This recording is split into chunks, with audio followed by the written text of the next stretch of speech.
at 5:30, starting this weekend, Kentuckians will be able to pay their final respects to Wendell Ford, former Kentucky governor and U.S. Senator.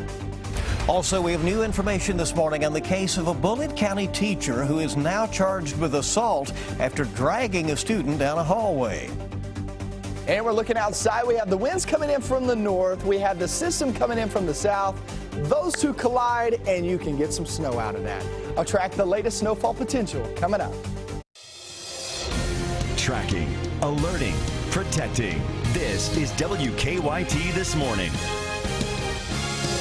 Good morning, and it is so good to have you with us Friday on WKYT as we get this day off and rolling. I'm Bill Bryant. And I'm Rebecca Smith. As we've told you, today is a first alert severe weather day. We are tracking some snow potential for tonight and into the weekend. And with a look at what to expect as we try to track that, let's turn over to WKYT meteorologist Micah Harris. We have some time. Let's put it that way. I think it's late afternoon. We start to see some of that rain mix in with snow, or I should say snow mixed in with rain. But you're also seeing some sprinkles down toward the southern zones. Look, if you're south of I-64, during the morning hours you could have some rain. I believe it becomes more widespread as we work our way afternoon time, but nonetheless, look at all that rain. Everybody in the southern states, the Gulf states, are sitting there with 2+ inches of rain in the next 48 hours. A lot of rain for them, and maybe some for us, but also some snow mixed in. Temperatures right around freezing. Outside this morning, your next 24 hours, we start to see the effects really come into play after noontime, and that's when that rain, snow, and that bit of a mix comes flying on in here tonight. Tonight's when you see the bulk of the snow, and I'll show you how much we get, and also what you're going to be expecting in your backyard. Coming up in just a few short minutes. All right, we'll see you then. Thank you. And with those chances of snow tonight across many parts of the bluegrass, the roads could get slick in some times over the weekend. WKYT's Whitney Wetzel is live in Lexington with a look at what we can expect. Good morning, everyone. Well, as you can see, snow isn't an issue at all this morning, but it could be late tonight or even tomorrow morning. Our meteorologists say that a mix of rain and snow will develop from south to north, and the prime time for a band of snow to set up across central and northeastern Kentucky won't be until late today into tonight. Our meteorologists tell me that roads will be mainly wet, but a slushy accumulation is possible, and some slick spots may develop late tonight. Since temperatures have reached the 50s over the last 5 days, ground temperatures have stayed above freezing, so our meteorologists say that it would take a burst of snow to stick. Otherwise, we should see mainly slushy snow, which shouldn't cause any major issues on the roadways. Now, we did talk to several local road departments earlier in the week, and they reported having plenty of salt ready for when the snow does become an issue. Live in Lexington, Whitney Wetzel, WKYT. All right, thank you, Whitney. Remember, you can help us track the snow from your own backyard. Easy enough. Send us your eyewitness photos if you can do so safely, of course. Always remember safety using the hashtag WKYTRulesWinter. 5:33 now on WKYT, and we have breaking news this morning out of Bell County, where state troopers are on the scene of a murder investigation in East Pineville. You're seeing a picture of the scene off Old Bell High Road. That's just off U.S. Highway 119. Kentucky State Police say they got the call after midnight this morning. The caller said that a woman was found murdered at the home. Police say they are still investigating the case. They'll be releasing more information later this morning. Well, for decades, he served the people of Kentucky, first as governor, then as U.S. Senator. This weekend, Kentuckians will be able to pay their final respects to Wendell Ford, who died Thursday morning at the age of 90. WKYT's Mark Barber is live now in Frankfort this morning with the latest on the funeral plan. Good morning, Mark. Good morning, Bill and Rebecca. Wendell Ford walked the halls of the Capitol building here, first as lieutenant governor and then as governor for years. Well, he will be lying in state here from 11 a.m. to 6 p.m. on Sunday, and then his memorial service will be at 3 p.m. that same day. Now, the man who is being remembered by many as the ultimate public servant died at the age of 90 yesterday morning at his home in Owensboro. In 2014, Ford went through a series of chemotherapy treatments after a malignancy was found on one of his lungs. After Ford served 3 years in the governor's mansion, he went on to become the Democratic whip in the Senate. At one point, he even became the longest-serving U.S. senator from Kentucky. But he won't be remembered by the years he served as much as how he served. The former 4-term Democrat was widely respected for faithfully representing his constituents' views. He was also admired by other lawmakers because he didn't have to speak to be heard. Number one, he listened. He could actually quit talking long enough to listen. And he learned a lot in that way, and he made a lot of things happen because he listened. Ford's funeral will be held on Tuesday at First Baptist Church in Owensboro. Live in Frankfort, Mark Barber, WKYT. Wendell Ford left his mark on the state in many ways, one of which can be seen at the University of Kentucky. Eugenia Toma is the Wendell H. Ford Professor at UK's Martin School of Public Policy.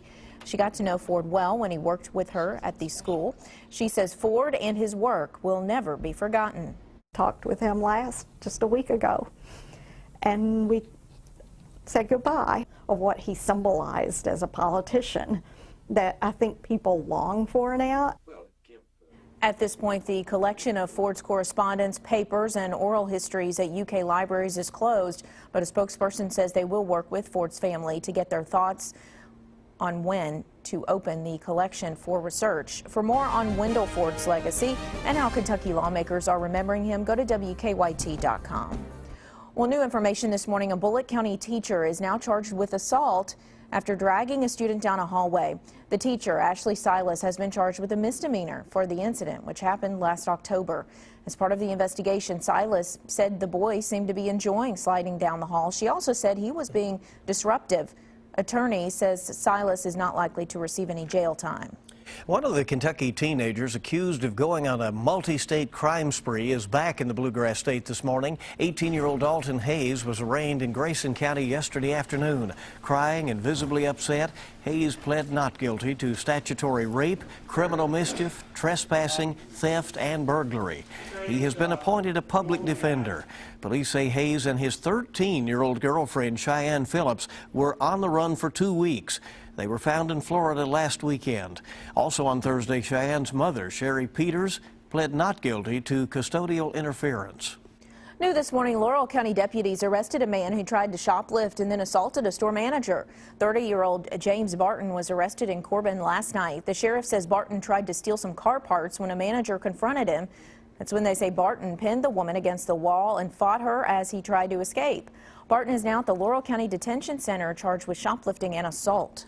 5:37 on WKYT this morning, and one of Kentucky's longest-serving prison inmates has died behind bars. William Gaines Smith died last month at the University Hospital in Louisville. According to a Department of Corrections spokeswoman, Smith died at the age of 76. Smith was convicted of killing 62-year-old Olin Alexander, a liquor store clerk here in Lexington. Smith served 54 years in prison for the crime. We are learning a powerful U.S. ally in the Middle East has died. State television in Saudi Arabia reports King Abdullah died late last week. He was 90 years old. He joined the U.S. fight against al-Qaeda and sought to make ultra-conservative Saudi Arabia more modern. His 79-year-old half-brother, Prince Salman, is expected to succeed him. He will be buried later today. The deadline set by ISIS for executing 2 Japanese prisoners has now passed, with no word yet from the militant group. The deadline expired around 1 o'clock this morning. ISIS has threatened to kill 2 men, Kenji Goto and Haruna Yukawa, unless Japan paid the group $200 million. Goto is a freelance journalist, while Yukawa is a security contractor. Well, a fire at a Nicholasville apartment building forced some families from their homes. It happened early Thursday morning along Edgewood Drive. Firefighters say that the fire started in a laundry room of one apartment, then spread. Everyone inside the building was able to get out safely and no one was hurt. We all just grabbed what we could grab and left out of the apartment, and we've been out here ever since 3:30 this morning. Well, firefighters say one apartment was destroyed, another had smoke and water damage. The owner of the building thinks folks who live in 3 other apartments should be able to return home next week. Firefighters think this is an accidental fire. A Knott County man convicted of shooting at 4 probation and parole officers was sentenced Thursday. A judge gave Rocky Wicker Sr. 17 years in prison. A jury convicted him of attempted murder, attempted manslaughter, and wanton endangerment. In 2013, police say Wicker shot at the officers while they were trying to serve a warrant on his son. The new State House Majority Whip in Kentucky has fired a woman who had a pending harassment case against a former state lawmaker. Yolanda Costner's attorney, Thomas Clay, said she was fired on Wednesday. Costner worked for former House Democratic Whip Tommy Thompson. However, Representative Johnny Bell has taken the position. Costner was at the center of a sexual harassment lawsuit against former Democratic State Representative John Arnold. Her attorney says he plans to add Bell as a party to Costner's lawsuit. We have an update on that effort to redraw the school boundaries in Fayette County. The committee in charge of redrawing boundaries held its 18th meeting last night. Committee members say they completed a first draft of elementary school boundaries. They expect a map of that draft to be posted online tomorrow for the community to see and give some feedback. The committee will begin reviewing middle school boundaries next week. That has not been an easy process to try to redo, Right. and often controversial.